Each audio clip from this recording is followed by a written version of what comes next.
Hello, William Johnson here, and this is another percussion tutorial. In this episode, I'm expanding on playing in a drum break with a drum set player. So you are on some type of percussion, there's a person on the kit, and you're in a drum break, the other instruments drop out, and it's just the groove section of the band. It's the, bass, drums, maybe the voice, maybe perhaps the congregation, but you're going for it. And so just some ideas of what we play. Well, in the previous episode, I spoke about playing in a groove-based theme. In other words, you're not necessarily improvising, although there is some of that in variations, but you're playing based off of a strong rhythmic theme. So if it's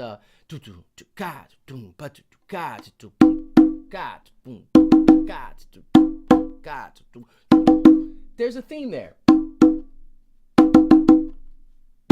I just made that up, but that's the theme that you're playing. So it's a groove-based theme, but I mentioned in the previous episode that we perhaps should here's a way of using just all open notes.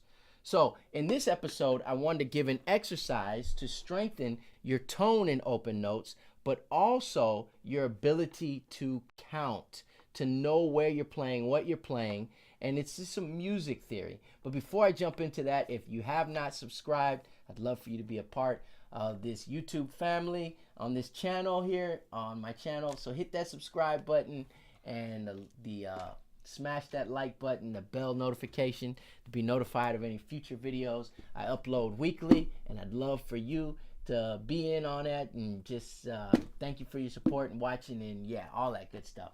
So anyways, I mentioned in the previous video, if you're playing an open tone, this is okay, but it's thinner. Notice my fingers are spread pretty far apart, and I'm playing like that, okay?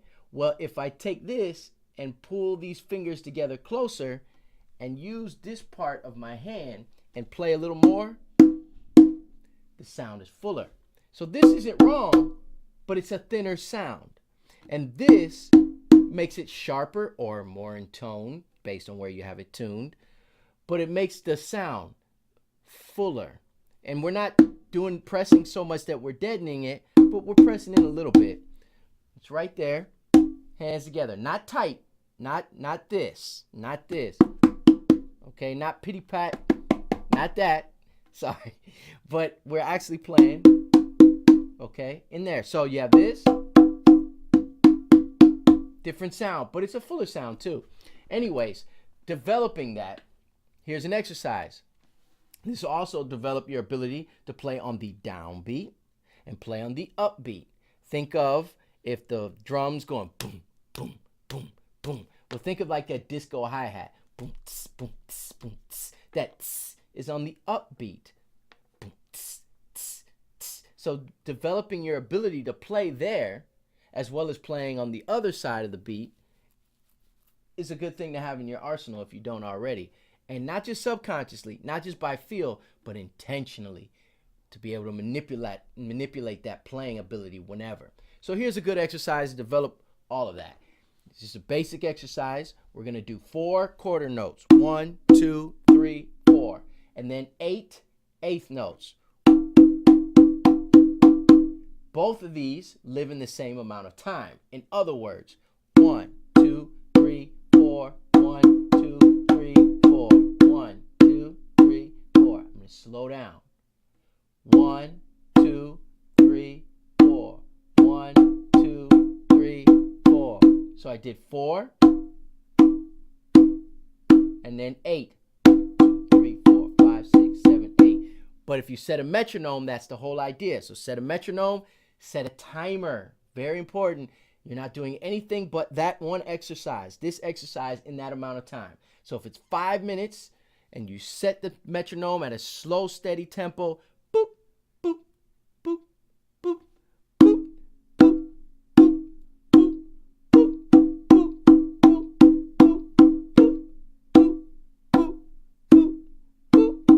boop, boop, just doing that. 5 minutes, nothing else, nothing else, nothing else. Set a timer, keeps you accountable, keeps you focused. But here's the next thing, here's the key.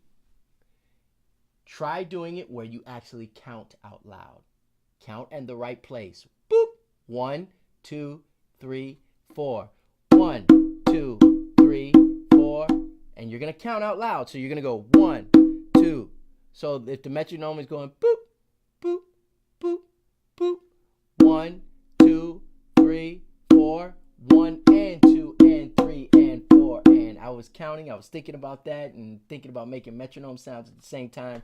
That's why I was messing up there. So you're going to count out loud. The metronome is going boop, boop, boop, boop. You do the 4 notes first. 1, 2, 3, 4. 1 and 2 and 3 and 4. And say it. 1, 2, 3, 4. 1 and 2 and 3 and 4. And say it and play it. Say it while you play it.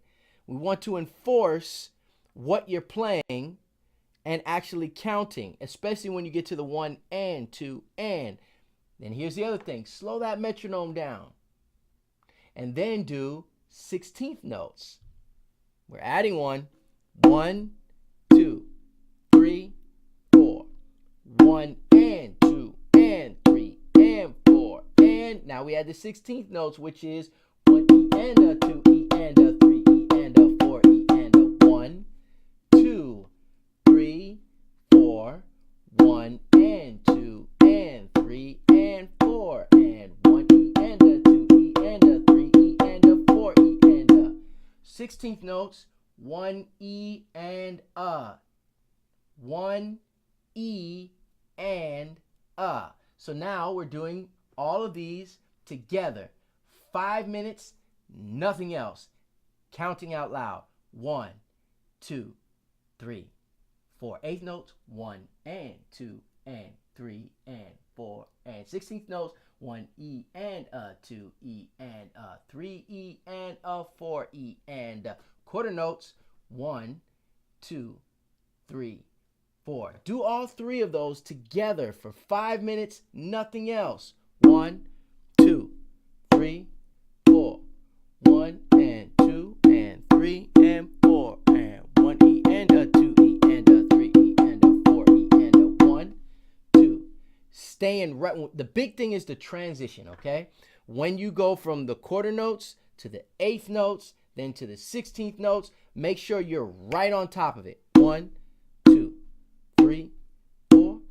1 and 2 and. Okay? But here's the thing. Keep those fingers together. Nice full tone.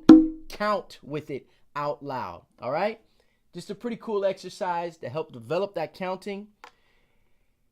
And I'll write a little description on a couple other reasons why this is so important and why it can help your to have be another tool in your arsenal in playing percussion in the band, playing along with the drummer and knowing where he's playing. We're taking feel to also being intentional and manipulating it. It's good to play just by feel, but it's also good to know exactly sometimes what you're doing. Not all the times do we know what we're doing, but sometimes it helps to be able to count and know at least where I'm at in the grand scheme of things. You know, if this is the tempo, and it helps to be able to count and to hear these tones. 1, 2, oh, that was the 8th note. Those are 8th notes he's playing. Those are 16th notes. All these things help to develop. But this is, I think, is a pretty good exercise. Let me know if this helps you. If anything, these are the type of videos that you'd like. Yeah, leave a comment, inbox me, whatever. Anyways, thank you for watching. Don't forget to subscribe. God bless you, and I'll see you soon.